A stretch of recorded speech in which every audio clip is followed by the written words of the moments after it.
Warm welcome. आप सभी को नमस्कार। आज का जो हमारा सेशन है वो उसका टॉपिक है ड्रॉट्स एंड फ्लड्स, मतलब सूखा और बाढ़। इस टॉपिक पे हम बात करेंगे। इसके इंग्लिश की जो सेशन है वो दूसरे वीडियो में रिकॉर्डेड है। ये वाला जो लेक्चर है ये हिंदी में रिकॉर्ड किया जा रहा है। इस लेक्चर में हम बात करेंगे सूखे और बाढ़ दोनों के ऊपर, इनके टाइप्स, इनके कॉजेज़, किस वजह से ये होते हैं, इनका मैनेजमेंट कैसे किया जा सकता है, इनको मिटिगेट कैसे किया जा सकता है, इनको प्रिवेंट कैसे किया जा सकता है, एंड सो ऑन।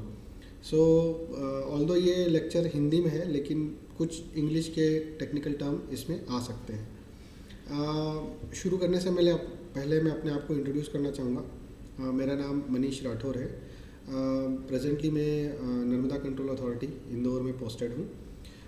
मैंने अपना ग्रेजुएशन SGSIT इंदौर से सिविल इंजीनियरिंग में किया था 2007 में, और उसके बाद में 2009 में मेरा M.Tech IIT बॉम्बे से स्ट्रक्चरल इंजीनियरिंग में हुआ था। 2009 में ही मैंने सेंट्रल वाटर कमीशन हेडक्वार्टर्स में ज्वाइन किया था एज असिस्टेंट डायरेक्टर। वहाँ पे मैंने दिल्ली में 5 साल काम किया। उसके बाद में मैं नेशनल वाटर अकेडमी पुणे में मैंने ज्वाइन किया था एज ए कोर फैकल्टी, और वहाँ पे भी मैंने 5 साल as a core faculty deputy director के पोस्ट पे काम किया। पिछले सिंस 2014 से मैं नर्मदा कंट्रोल अथॉरिटी में पोस्टेड हूँ एज ए डिप्टी डायरेक्टर, और यहाँ पे मैं डील करता हूँ mostly inter state river issues. मेरा कोर एक्सपर्टीज़ है design of hydro power plants and use of software for the analysis, design and optimisation of different components of hydro power plants.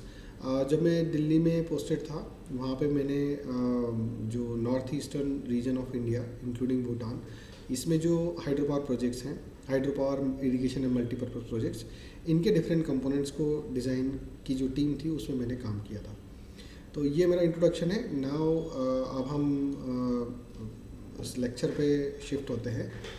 सो पहले हम बात करेंगे ड्रॉट्स की। सो मैं अब जस्ट स्क्रीन शेयर कर रहा हूँ। I hope you are able to see the screen. So पहले हम बात करेंगे ड्रॉट्स की। सो ड्रॉट मीन्स सूखा। इस फर्स्ट हाफ वाले पार्ट में ड्रॉट्स के बारे में पता करेंगे, जैसे कि उसके रीज़न क्या होते हैं, किस वजह से ड्रॉट होता है, उसके टाइप्स क्या होते हैं, उसके मिटिगेशन मेजर्स क्या होते हैं, सो ऑन। साथ ही में हम कुछ स्टैटिस्टिक्स भी देखेंगे, द ग्लोबल स्टैटिस्टिक्स और इंडियन स्टैटिस्टिक्स, ये भी हम डिस्कस करेंगे।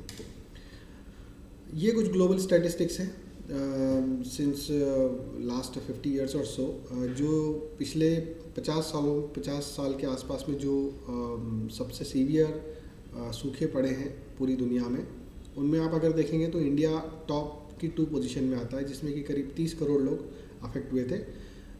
एक सूखा जो पड़ा था 2002 में और एक 1987 में, इन दोनों सूखे में करीब 30 करोड़ लोग अफेक्ट हुए थे। ये मौतों का आंकड़ा नहीं है, ये अफेक्टेड लोगों का आंकड़ा है जिनमें लोग प्रभावित हुए हैं। थर्ड जो तीसरी वर्स्ट जो सूखा पड़ा था वो भी 1982 में इंडिया में ही था, जिसमें करीब 10 करोड़ लोग अफेक्ट हुए थे। उसके बाद में आप देख सकते हैं जैसे चाइना में, इंडिया, देन केन्या, ईरान, ये सब कंट्रीज़ में भी कुछ वर्स्ट ड्रॉट्स हिस्ट्री में आए हैं।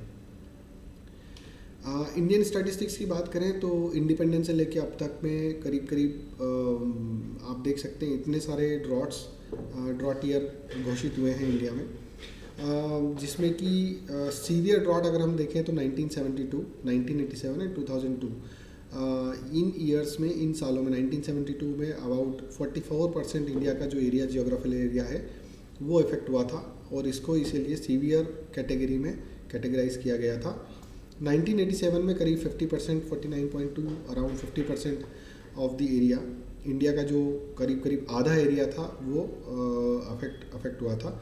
सिमिलरली 2002 में जो ड्रॉट आई थी, 2002 में जो सूखा पड़ा था, उसमें करीब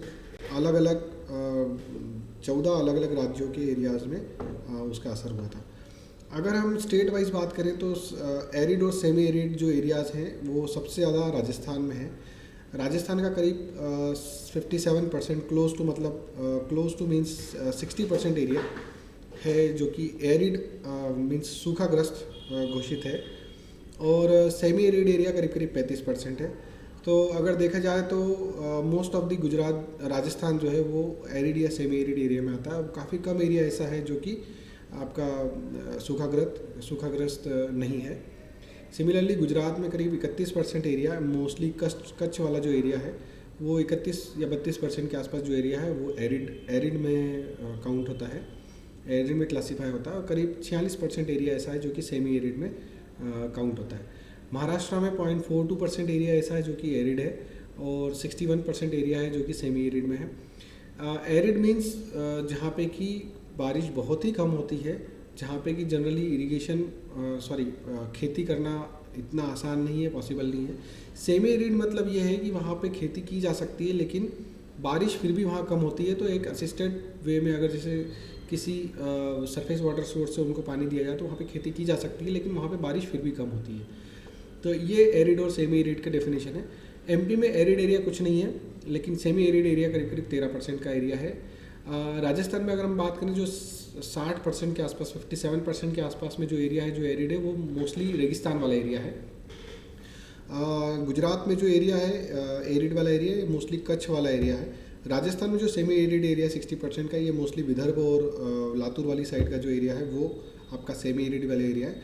एमपी में जो एरिया है ये भी आपका मोस्टली जो हायर एलिवेशन वाला एरिया है वो वाला सेमी एरिड का एरिया है। जहाँ पे भी मैंने कुछ स्टैटिस्टिक्स लिखे हैं, जहाँ पे भी मैंने कुछ टेबल्स दिए या जहाँ पे भी मैंने जो इस प्रेजेंटेशन में चार्ट्स लगाए हैं उन सभी का जो सोर्स है वो मैंने उस स्लाइड के बॉटम राइट कॉर्नर में लिखा है।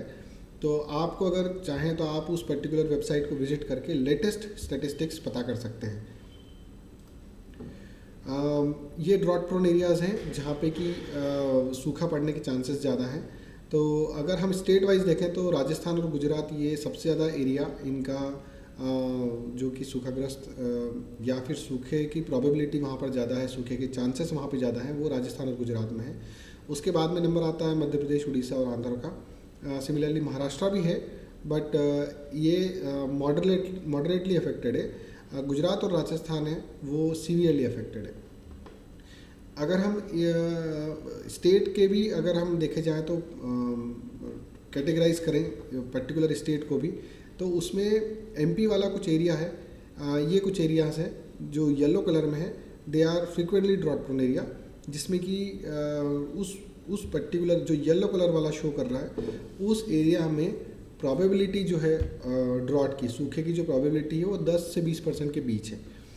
जो एरिया ग्रीन इसमें दिख रहा है, north eastern part, the eastern coast, the western coast and the north eastern part and the eastern part, ये सारे पार्ट आपके इनमें प्रोबेबिलिटी जो है सूखे की वो 10% से भी कम है।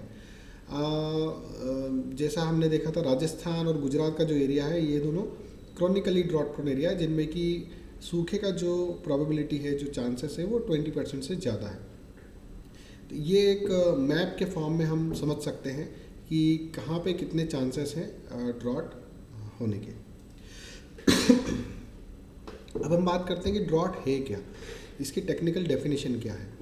सो ड्रॉट की टेक्निकल डेफिनेशन ये है कि एक एक्सटेंडेड पीरियड के लिए, काफ़ी लंबे टाइम के लिए जो रेनफॉल है अगर वो डेफिशिएंट होती है, स्टैटिस्टिकल मल्टी ईयर एवरेज से कम अगर होती है तो इसको हम ड्रॉट कहेंगे।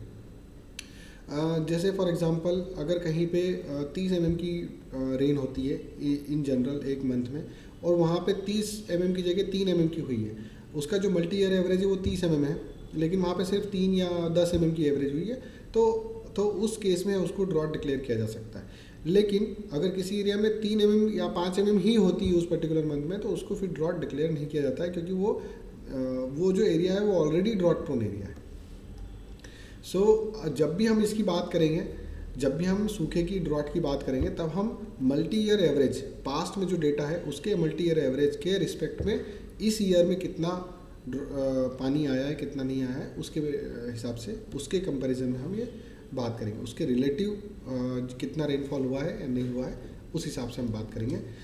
लेकिन ये तो हुई टेक्निकल डेफिनेशन, लेकिन पर्सन टू पर्सन इस ड्रॉट की डेफिनेशन अलग अलग होगी। जैसे कि एक वेदरमैन के लिए उसकी डेफिनेशन अलग होगी, एक किसान के लिए उसकी डेफिनेशन अलग होगी और मे बी एक जो रिवर में जो डिस्चार्ज मेजर करता है उसके लिए ड्रॉट की डेफिनेशन अलग होगी। तो जैसे फॉर एग्जांपल एक किसान के लिए ड्रॉट क्या होगा, उस किसान के लिए सूखा पड़ना उस साल को वो कहेगा कि हाँ हमारे यहाँ सूखा पड़ा है, जबकि उसके फील्ड में मॉइस्चर इतना कम हो जाएगा, पानी इतना कम हो जाएगा कि उसकी क्रॉप्स पे असर होने लग जाएगा। ओके, सो किसान के लिए ड्रॉट का मतलब है कि उसकी फसलें खराब हुई हैं, लेकिन वेदरमैन के लिए ये है सूखा क्या होगा, वेदरमैन के लिए सूखा ये होगा कि काफ़ी लंबे टाइम से बारिश नहीं हुई, वो एक वेदरमैन के लिए सूखा होगा।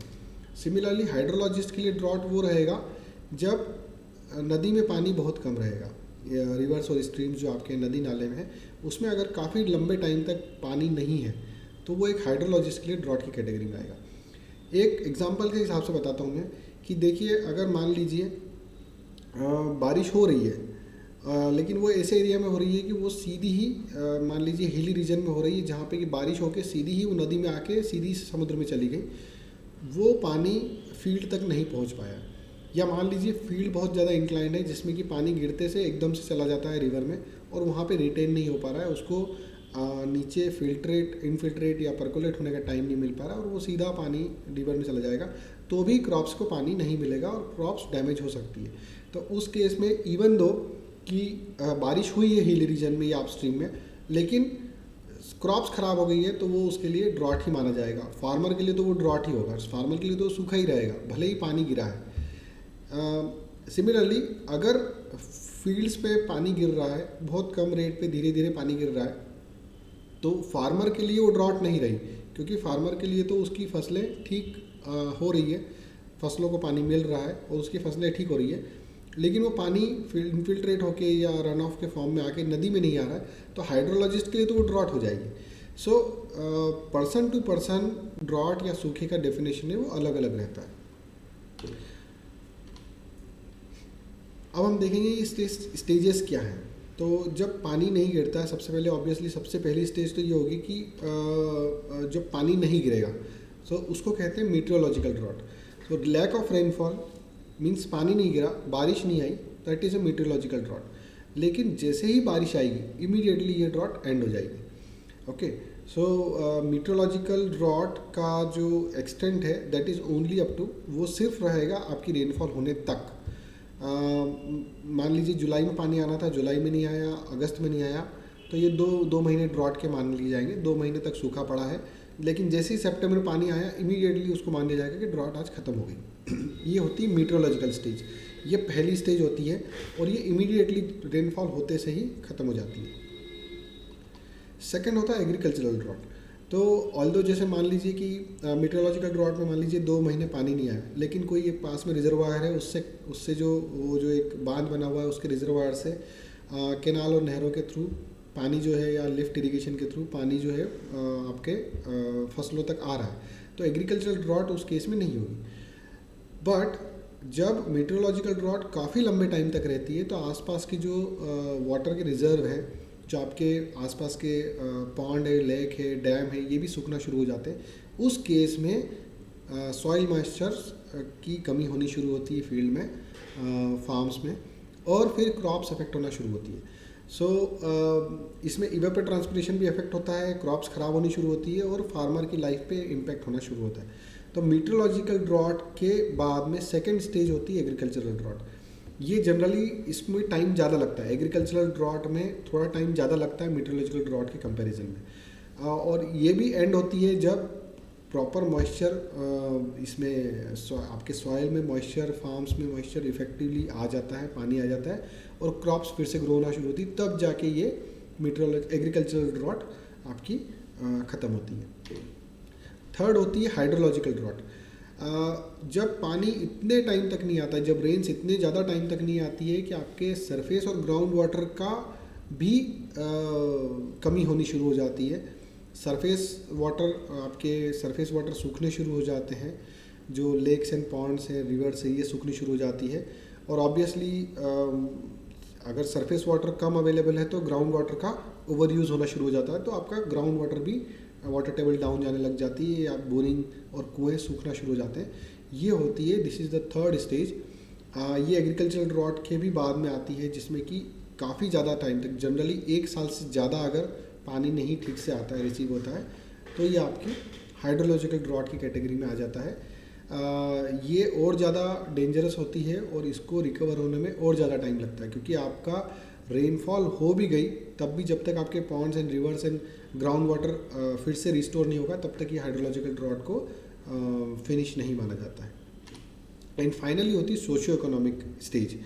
ये होती फाइनल स्टेज, जिसमें कि पानी इतने ज़्यादा लंबे टाइम तक या सूखा इतने ज़्यादा लंबे टाइम तक एक्सटेंड होता है कि फूड और ड्रिंकिंग वाटर की सप्लाई तक थ्रेटन हो जाती है। और लोग माइग्रेट करना शुरू करते हैं, क्योंकि उनके पास खाने पीने के लिए कुछ नहीं होता है। माइग्रेशन शुरू हो जाता है और उस पर्टिकुलर एरिया में आपको ना तो कोई क्रॉप्स होती है, ना वहाँ पे even networks, social networks break होना शुरू होता है और लोग माइग्रेट करना शुरू करते हैं। तो इसको रिकवर करने में काफ़ी ज़्यादा टाइम लगता है, और ये होता है जब 3-3, 4-4 साल तक बारिश ठीक से ना हो, उस केस में जाके ये सिचुएशन अराइज होती है। तो ये होती है last stage, socio economic stage, और इसको रिकवर करने में काफ़ी ज़्यादा टाइम लगता है, और ये वहाँ के लोगों पे फिज़िकली मेंटली बहुत ज़्यादा टैक्सिंग होती है। कॉजेस ऑफ ड्रॉट्स, किस वजह से ड्रॉट होती है? सबसे पहला तो ह्यूमन फैक्टर है, जो कि of course there are natural factors also, but human factor भी आजकल के टाइम में बहुत ज़्यादा इफ़ेक्ट करने लग गए हैं, बहुत ज़्यादा इन्फ्लुएंस करने लग गए हैं। सबसे पहला रीज़न है कि डिफॉरेस्टेशन से ये होता है कि आपका जो ऑलरेडी जो ड्रॉट प्रोन एरिया है, जो कि सूखाग्रस्त एरिया है, उसका फैलाव होना शुरू होता है। जैसे कि अगर फॉरेस्ट है तो वो काइंड ऑफ एक बैरियर होते हैं कि वो रेगिस्तान को आगे नहीं बढ़ने देते हैं, फॉरेस्ट जो आपके जंगल होते हैं। लेकिन जंगल को काट दिया जाता है तो जो रेगिस्तान है उसका स्प्रेड होना शुरू होता है। जो एरिया लश ग्रीन होता है, अगर उसको काट दिया जाए, उस जंगलों को काट दिया जाए, तो ये धीरे धीरे रेगिस्तान और सूखी ज़मीन ये बढ़ना शुरू होती है। सेकेंड इज़ इंडस्ट्रियलाइजेशन में जैसे जो कार्बन इमिशंस वगैरह होते हैं, उससे कुछ क्लाइमेट चेंज होता है। क्लाइमेट चेंज में भी आपने सुना होगा, क्लाइमेट चेंज से जहाँ सूखा पड़ता है वहाँ ज़्यादा सूखा पड़ता है, जहाँ पानी गिरता है वहाँ पे ज़्यादा पानी गिरता है। तो क्लाइमेट चेंज में इंडिया में ट्रेंड ये देखा गया है कि जहाँ सूखा पड़ता है वहाँ पे और कम पानी आता है, और जहाँ पे ऑलरेडी बाढ़ आती है वहाँ पे और ज़्यादा पानी आता है। तो इंडस्ट्रियलाइजेशन एक कारण तो क्लाइमेट चेंज से कनेक्टेड है। एक कारण और भी है कि इंडस्ट्रियलाइजेशन की वजह से डिफॉरेस्टेशन भी होता है। End of course population increase, because आपके जो वाटर के रिजर्व्स हैं, आपके जो वाटर के सोर्सेस हैं, वो फिक्स्ड है। जनरली जो वाटर हमारे पास अवेलेबल होता है, फ्रेश वाटर, वो फिक्स्ड है। पॉपुलेशन अगर इंक्रीज होती तो पर कैपिटा जो आपका पर हेड वाटर अवेलेबल है वो क्वांटिटी कम हो जाती है। तो ऑफ कोर्स पर यूनिट पर हेड अगर आपके पास पानी कम अवेलेबल है तो उसको काइंड ऑफ ड्रॉट ही माना जाएगा। ग्लोबल वार्मिंग, क्लाइमेट चेंज, ये दोनों हम डिस्कस कर चुके हैं। ये इसमें बहुत बड़ा फैक्टर ह्यूमन फैक्टर भी है। ऑल्दो ये ज़रूरी नहीं है, क्लाइमेट चेंज सिर्फ ह्यूमंस की वजह से नहीं होता है, नेचुरली भी होता है। लेकिन अभी जो हम पिछले 50-60 सालों से जो क्लाइमेट चेंज देख रहे हैं, जो टेम्परेचर इंक्रीज देख रहे हैं, या जो मेल्टिंग पोलर कैप्स की देख रहे हैं, या फिर हमारा सी लेवल का राइज देख रहे हैं, जो भी चीज़ें CO2 कंसंट्रेशन जो इम्प्रूव हो रहा है, वो सब मोस्टली ह्यूमन एक्टिविटीज़ की वजह से हो रहा है, जिसमें कि आपका रैपिड इंडस्ट्रियलाइजेशन हो गया, पॉपुलेशन इंक्रीज़ हो गया, डिफॉरेस्टेशन हो गया। ये सब चीज़ें आपकी उसमें आ जाती है, जिसकी वजह से ग्लोबल वार्मिंग और क्लाइमेट चेंज अभी हमारा हो रहा है। और इस ग्लोबल वार्मिंग की वजह से ही ड्रॉट्स के केसेस बढ़ते जा रहे हैं। अगर हम स्टैटिस्टिक्स देखेंगे तो पिछले जो फ्रीक्वेंसी है ड्रॉट्स की वो बढ़ती जा रही है, वो इस मोस्टली क्लाइमेट चेंज और ग्लोबल वार्मिंग की वजह से हो रही है। इफ़ेक्ट्स ड्रॉट का क्या असर होता है? तो कई सारे असर होते हैं, लेकिन उनको हम कैटेगराइज कर सकते हैं डायरेक्ट और इनडायरेक्ट, दो कैटेगरी में। तो पहले बात करते हैं डायरेक्ट इफेक्ट की। सबसे पहला डायरेक्ट इफेक्ट है कि जब अगर फसलें नहीं होगी ठीक से तो इनकम की, फार्मर्स की, किसानों की इनकम कम होती है। और अगर ठीक से फसलें नहीं होती तो फूड इंडस्ट्री की भी इनकम डाउन जाती है, और ओवरऑल इकोनॉमी में जो रोटेशन है वो सारा इकोनॉमी का पूरा रोटेशन इफेक्ट होता है। और ऑफ कोर्स अगर पानी कम है तो lack of water, lack of food, कई सारी चीज़ें होती हैं। ये डायरेक्ट इफेक्ट है जो सीधे दिखते हैं कि सूखा पड़ा, सूखे पड़ने की वजह से क्रॉप्स नहीं हुई, इस वजह से इनकम फार्मर की लूज़ हुई। सूखा पड़ा, उसकी वजह से क्रॉप्स नहीं हुई, उसकी वजह से फूड इंडस्ट्री का नुकसान हुआ। ये डायरेक्ट इफेक्ट है जो सीधे दिखते हैं, लेकिन कई सारे इनडायरेक्ट इफेक्ट भी होते हैं जो कि कनेक्टेड ड्रॉट से ही हैं, लेकिन वो हम सीधा नहीं देख पाते हैं, जैसे कि economic impact. Obviously food industry और हमारा जो कृषि प्रधान देश है, इसमें काफ़ी बड़ा जो एक कंट्रीब्यूशन है जीडीपी में, वो होता है फार्मर्स से और फूड इंडस्ट्री से। कई सारा फूड हम एक्सपोर्ट भी करते हैं, तो ऑब्वियसली इस सूखे का, ड्रॉट का जो असर है वो उस इंपोर्ट पे और जो पैसा बाहर से आना है उस पर भी आएगा, तो इकोनॉमिक इम्पैक्ट आता है। सेकेंड इफेक्ट होता है इन्वायरमेंटल इम्पैक्ट। अगर लंबे टाइम तक सूखा पड़ता है तो उस केस में जो जंगल है वो सूखना शुरू होते हैं, और वो डिफॉरेस्टेशन है उससे भी ज़्यादा ख़राब सिचुएशन होती है, क्योंकि अगर जंगल अगर सूखना शुरू होते हैं तो उनमें आग लगने का भी चांस ज़्यादा होता है। और सूखने के बाद में जो रेगिस्तान है आसपास वाला, या जो इनफर्टाइल लैंड है, उसका भी एक्सपेंशन होना शुरू होता है। और सोशल इम्पैक्ट की हम ऑलरेडी बात कर चुके हैं कि जैसे ज़्यादा लंबे टाइम तक अगर सूखा पड़ता है तो लोगों पे वो काफ़ी टैक्सिंग होता है, लोगों के नेटवर्क्स टूटना शुरू होते हैं, लोग माइग्रेट करना शुरू करते हैं। और जनरली अगर कोई एक बार माइग्रेट कर जाता है तो उसको बहुत, अगर वो 3 साल तक उसको खाने पीने को कुछ नहीं है और वो माइग्रेट कर जाता है, तो बहुत कम चांसेस होते हैं कि वो फ्यूचर में वापस वहाँ आए। तो सोशली इम्पैक्ट जो पड़ता है वो काफ़ी लंबे टाइम की जो ड्रॉट होती है उससे जो सोशल इम्पैक्ट पड़ता है उसको रिकवर करने में बहुत ज़्यादा टाइम लगता है। सो economic impact, just an explanation about the same, कि इकोनॉमिक इम्पैक्ट है कि फार्मर्स जो हैं उनको सेम वाटर के लिए ज़्यादा पैसा स्पेंड करना पड़ेगा। ग्राउंड वाटर टेबल अगर डाउन जाती है तो भी ज़्यादा पैसा लेना पड़ेगा, अगर वाटर को ट्रांसपोर्ट करना होगा तो भी ज़्यादा पैसा लगेगा, काइंड ऑफ थिंग्स। या वाटर परचेज करना पड़ेगा, ऐसे सीधे पानी से बारिश से आ जाता है जो कि फ्री होता है, ऐसे उनको वाटर परचेज करना पड़ सकता है, तो उनको ज़्यादा पैसा वाटर में लगेगा। जो फार्मर्स की अगर इनकम लो है या इंडस्ट्री की इनकम लो है तो उस केस में वर्कर्स हैं वो ले ऑफ होते हैं, उनकी जॉब्स फायर की जाती है। तो जो लोअर जो तबका है, जो लेबर वाला हमारा तबका है, उनको काफ़ी नुकसान होता है क्योंकि उनकी जॉब्स चली जाती है। इंडस्ट्रीज़ जो कि फार्म इक्विपमेंट्स बनाती है उनको नुकसान होता है। फार्म्स में, फॉरेस्ट में, प्रॉपर्टीज़ में आग लगने के चांसेस बढ़ जाते हैं। और ये होता भी है कि गर्मियों के सीज़न में जब सॉइल में मॉइस्चर कम होता है तब फॉरेस्ट फायर के चांसेस ज़्यादा होते हैं।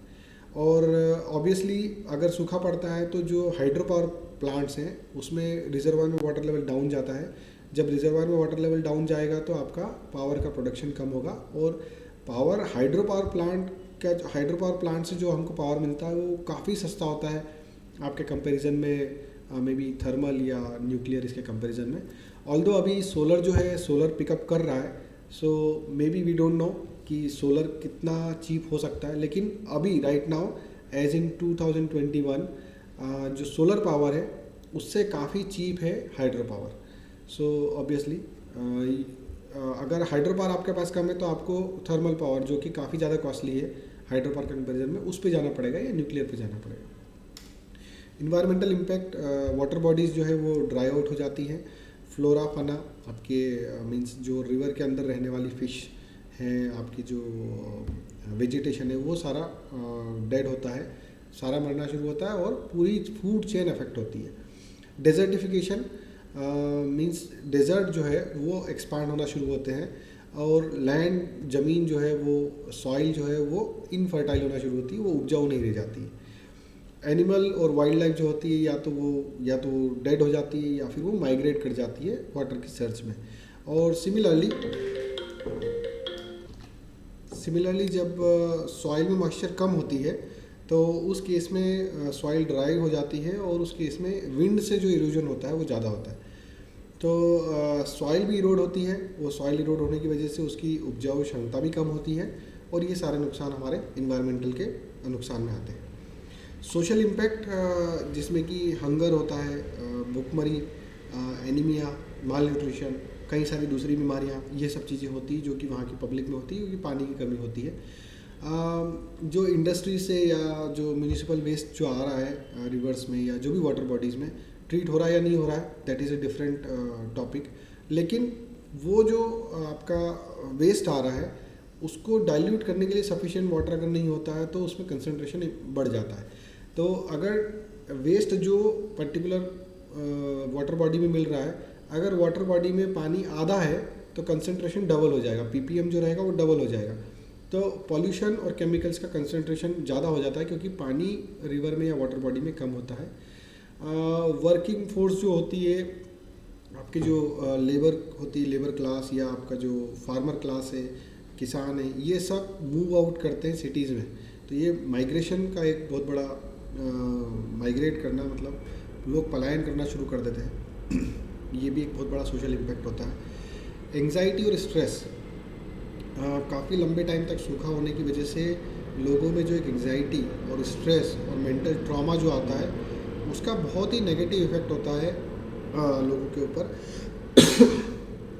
जिसको कि रिस्टोर करने में काफ़ी ज़्यादा टाइम लगता है। सोशल इंटरेक्शंस, नेटवर्क्स ये ब्रेक होना शुरू होते हैं। और ऑफ कोर्स लोग अगर माइग्रेट कर जाते हैं, लोग अगर पलायन कर जाते हैं तो उनके जो वहाँ के नेटवर्क होते हैं वो सारे ब्रेक हो जाते हैं। तो ये काफ़ी बड़े बड़े सोशल इम्पैक्ट होते हैं जिनको कि रिकवर होने में काफ़ी ज़्यादा टाइम लगता है। मैनेजिंग ड्रॉट्स, ये सूखा जो है उनको प्रिवेंट नहीं किया जा सकता। अगर सूखा आना है तो आना है, इनको आप रोक नहीं सकते, ऐसा नहीं कर सकते। आर्टिफिशियल रेन वगैरह कुछ हो सकती है लेकिन वो सिर्फ एक शॉर्ट टर्म सॉल्यूशन होता है। लेकिन अगर ड्रॉट होनी ही है, सूखा पड़ना ही है 3 साल तक, तो उसको प्रिवेंट नहीं किया जा सकता, इनको सिर्फ मैनेज किया जा सकता है। सूखे को सिर्फ मैनेज किया जा सकता है और इसमें काफ़ी बड़ा रोल होता है गवर्नमेंट का और लोगों का, कि कैसे मिलजुल के साथ में चल के वो उस ड्रॉट को, सूखे को मैनेज करें। तो कुछ मेजर्स हम देखते हैं जो ड्रॉट मैनेजमेंट में काम आते हैं। शॉर्ट टर्म मैनेजमेंट में कहूँगा जिसका इफेक्ट आपका रहेगा 1 या 2 साल के लिए, वो रहेगा जैसे वाटर कंजर्वेशन, कि जो अगर सूखा पड़ा है तो जो एग्जिस्टिंग पानी अवेलेबल है उसको हम ठीक से कंजर्व करके जुडिशली उसको यूज़ करें, उसको वेस्ट ना करें, उसको पल्यूट ना करें, और एग्जिस्टिंग जो वाटर अवेलेबल है या फिर जो पानी रेन से आ रहा है उसको स्टोर करके रख लें, उसको यूज़ करें। इस तरह के ग्राउंड वाटर रिचार्जिंग होती है जो सीधी बारिश से रिचार्ज हो जाती है, इस तरह की चीज़ों को आप यूज़ कर सकते हैं। ये शॉर्ट टर्म कंजर्वेशन होता है, शॉर्ट टर्म सॉल्यूशन होते हैं। इनका बहुत ज़्यादा लंबे टाइम तक बेनिफिट नहीं मिलता है, आपको 1 या 2 साल में इसका बेनिफिट मिलेगा। दूसरा होता है क्लाउड सीडिंग, जिसमें कि अगर रेन नहीं है, जैसे क्लाउड्स हैं लेकिन वो प्रेसिपिटेट नहीं हो रहे हैं, वो बरस नहीं रहे हैं, तो उनमें सीडिंग करके उनको बरसाया जा सकता है। लेकिन वो भी शॉर्ट टर्म सॉल्यूशन होता है और बहुत कॉस्टली है। तो maybe some European country और American countries they can afford, कि वो उनके पास इतना पैसा है कि वो क्लाउड सीड अफोर्ड कर सकते हैं। लेकिन इंडिया डेवलपिंग कंट्री है, इसमें इतना और एरिया बहुत ज़्यादा है। क्लाउड सीड का जो होता है वो बहुत छोटे एरिया में उसका इफेक्ट होता है, और बहुत बड़े एरिया में जैसे आप चाहेंगे कि क्लाउड सीडिंग पूरे महाराष्ट्र में कर दे तो वो चीज़ पॉसिबल नहीं है। बहुत छोटे एरिया में इस क्लाउड सीड का फ़ायदा मिल सकता है लेकिन बहुत बड़े एरिया में नहीं मिल सकता। मीडियम टर्म जो सॉल्यूशन होता है, जिसको कि हम कहेंगे कि आने वाले 3-4 साल 5 साल तक बेनिफिट मिले, या 7-8 साल तक बेनिफिट मिले, 10 साल तक बेनिफिट मिले, वो होगा, पहला होगा कि वाटर को पल्यूट करना बंद करना है। जो भी वेस्ट वाटर बॉडी में जा रहा है उसको प्रॉपरली ट्रीट करके दिया जाए, या फिर सॉलिड वेस्ट मैनेजमेंट को, सॉलिड वेस्ट को तो डायरेक्ट वाटर बॉडी में न डाला जाए, उसके लिए अलग मैनेजमेंट किया जाए। तो इससे क्या होगा कि जो आपके एग्जिस्टिंग वाटर बॉडीज़ है उसमें जो पानी रहेगा वो अगर पॉल्यूट नहीं रहेगा, तो इन केस अगर ड्रॉट आती है, इन केस सूखा पड़ता है, वो पानी पीने लायक कम से कम डोमेस्टिक यूज़ के लिए इस्तेमाल किया जा सकता है। लेकिन अगर उसमें पॉल्यूशन पॉल्यूट किए जा रहे हैं उस पानी को, तो सूखा पड़ने के केस में वो पानी किसी काम का नहीं रहेगा। सिमिलरली अश्योर्ड इरिगेशन मीन्स कोई एक रिजर्वायर या आपका जो एक कोई वाटर बॉडी है, कोई तालाब है, उसमें या तो पंप के थ्रू या फिर ग्रेविटी के थ्रू फार्म्स तक, आपके खेतों तक पानी ले जाया जाए, सरफेस वाटर को। इवन ग्राउंड वाटर के केस में भी कहीं कहीं पे होते हैं जो बड़े रिजर्वायर होते हैं अंडरग्राउंड, उस पानी को आप फार्म तक पहुंचा दीजिए। तो उस केस में क्या होगा, अगर सूखा पड़ता भी है तो कम से कम क्रॉप्स आपकी डैमेज नहीं होगी, कम से कम क्रॉप जो रहेगी वो तो एटलीस्ट आपकी आपकी जो फूड इंडस्ट्री या आपका किसानों की जो लाइफ है वो एटलीस्ट डिस्टर्ब नहीं होगी। तो अश्योर्ड इरिगेशन से आपको बेनिफिट मिलेगा, लेकिन लॉन्ग टर्म नहीं मिलेगा बहुत ज़्यादा। इसका आपको 2-4 साल 5 साल का बेनिफिट मिलेगा, उससे ज़्यादा नहीं मिल पाएगा। अब हम बात करते हैं लॉन्ग टर्म सॉल्यूशन की। लॉन्ग टर्म सॉल्यूशन में सबसे पहला पॉइंट आता है एजुकेशन। एजुकेशन मैंने यहाँ पे इसलिए लिखा कि ये जो शॉर्ट टर्म और ये जो मीडियम टर्म सॉल्यूशन है, इनके बारे में हमको आने वाली जनरेशन को एजुकेट करना है। हमको उनको बताना है कि पानी का इम्पोर्टेंस क्या है, हमको उन्हें बताना है कि पानी को पोल्यूट नहीं करना है, हमको उन्हें बताना है कि डैम्स का क्या इंपॉर्टेंस है, हमको उन्हें बताना है कि फॉरेस्ट का क्या इंपॉर्टेंस है। तो ये सब चीज़ें होती है आपकी लॉन्ग टर्म सॉल्यूशन में। दूसरा होता है एफॉरेस्टेशन। जितने ज़्यादा जंगल होंगे उतनी अच्छी रेंज होगी, ये प्रूवन फैक्ट है। और जितने ज़्यादा जंगल होंगे उतने कम डेजर्ट्स होंगे, ये भी प्रूवन फैक्ट है।